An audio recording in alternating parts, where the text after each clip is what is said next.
Victoria Churchill. I apologize. That's why you paused. You didn't know who I was talking to.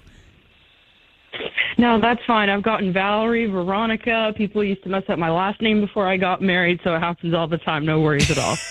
So, Victoria, these rumors, because, of course, it's the usual thing when you have an assassination of, well, he couldn't have done it himself. There's got to have had some help. There's, why did he do it? What was behind it? All that kind of stuff. You've been following this pretty closely. What is the latest on this? I absolutely have. There have been so many rumors that have permeated the internet over the past week or so.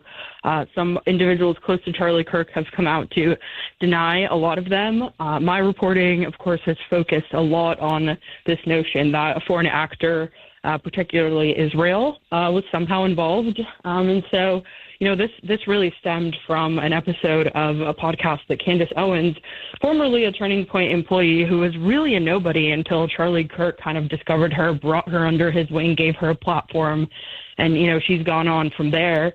But, like I said, before Charlie, Candace was really a nobody. And what they've had, what kind of relationship they've had since, I think is still, there is still kind of light to be shed on that in the coming days. Of course, his wife, his recently, of course, recently widowed wife, Erica Kirk, is going to be addressing some of these conspiracies that have floated around her husband's death and relationships that he's had. But, kind of before that, I went ahead and I went straight to the source of what Candace based some of these claims on. And it was that there was a meeting in the Hamptons in August where, as Candace claimed it, there was an intervention with Charlie on behalf of Israel, basically, by a billionaire, Bill Ackman. He's been a liberal for a long time, but he, seems to have sided with conservatives recently on issues such as free speech in their defense of Israel. And, he even supported Donald Trump in the 2024 election. And what my sources who were present at that meeting told me is that that is completely bogus. And again, some of these people have, come out and even talked publicly about this, but some of them were afraid of backlash that they would get from Candace and from, kind of these trolls that follow her around her dark rabbit holes that she goes down on across the internet. But, for me, I always want to know the truth. I've given talks on how to be a journalist, and for me, it always starts with questions. And so I asked questions of people that I knew that were in that meeting. Again, some of them went on the record for my first story that I did on this. Some of them, again, were afraid of backlash. But, I believe I found out what was to be the truth. And then, again, that still has been validated by other people that were there that have come out and spoken publicly. And so the truth was that this was a meeting set up by Charlie to debate lots of issues, whether that was housing, whether that was, the socialists creeping into power in places like New York with their own Mondami. There was a plethora of issues.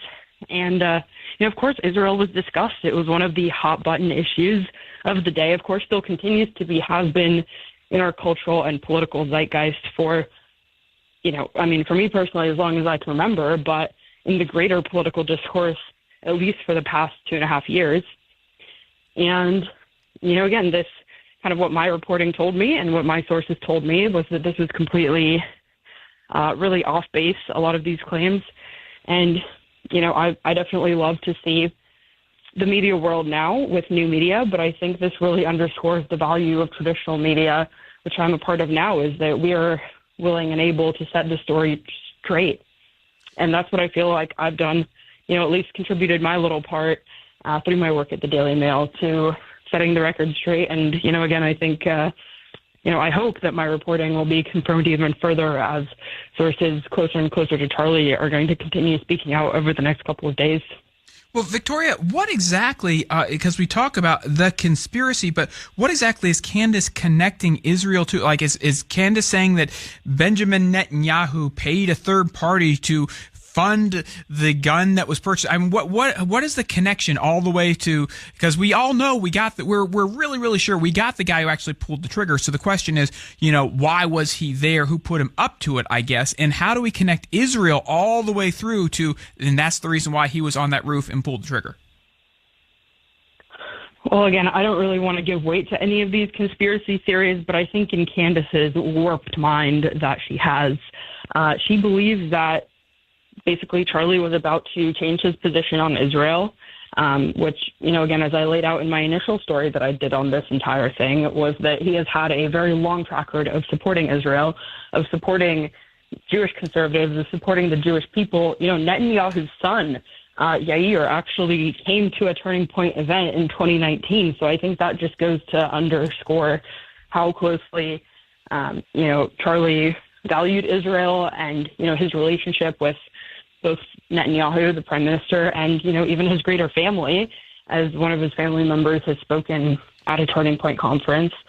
And, again, I think she is kind of saying that he was threatened by Bill Ackman, who, again, is kind of the crux of my first story and really the crux of this initial conspiracy that we've seen come out, that Bill Ackman, who is Jewish, is somehow tied to Israel and basically funded this act, this absolutely abhorrent act of evil.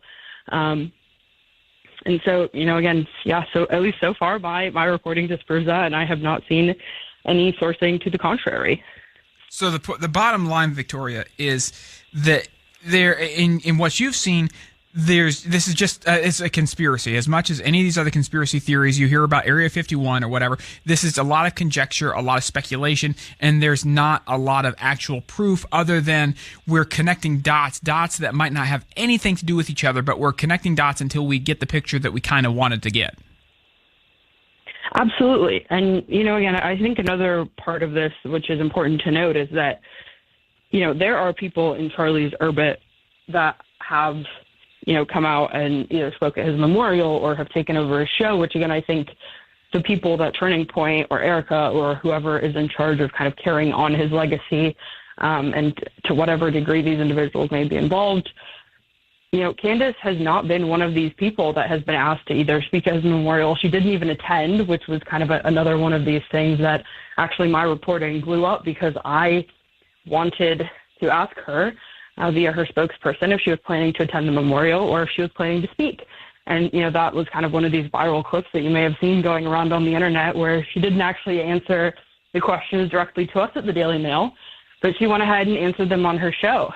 And, again, I think this has led a lot of people to question her ties with Charlie, with Turning Point, how in she was with him in the final days of his life.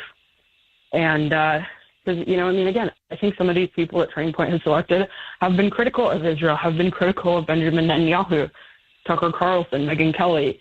So, I think Charlie was willing to, again, this is what really part of his legacy is being willing to have open and honest debates and conversations about, values and policies and everything else under the sun.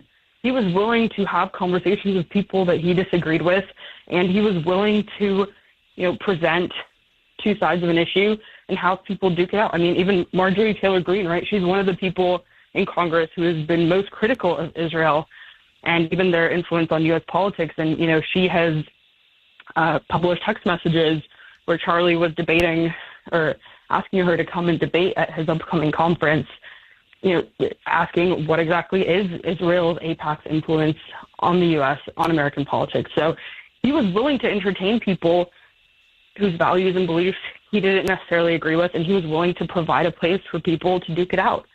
And so, I think this really goes to illustrate how off base Candace has been, because she, as far as I know, has not been invited to be a part of any of those conversations.